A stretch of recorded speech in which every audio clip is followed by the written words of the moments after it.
என்னுடைய மாமியார் ரொம்ப சீரியஸ் கண்டிஷன்ல தஞ்சாவூருக்கு ஆஸ்பத்திரிக்கு அழைச்சிட்டு வந்தோம். அழைச்சிட்டு வந்தோமே ஆஸ்பத்திரியில் போய் சேர்த்தோம்.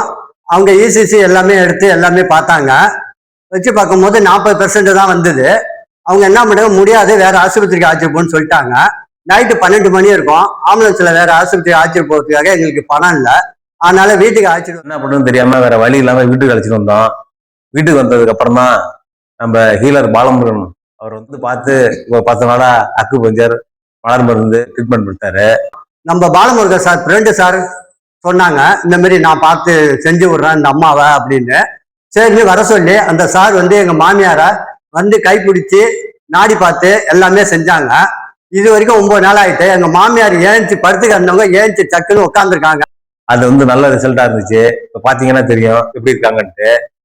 ஏன்னா மூத்தோட சமமா இருந்தவங்க ஆக்சிஜன் எடுத்தாலே ஆபத்துன்னு சொன்னவங்க இன்னைக்கு நல்லா உட்காந்துருக்காங்க. இதுக்கு எல்லாமே பாலமுருகன் சாருக்கு தான் நன்றி சொல்லணும்.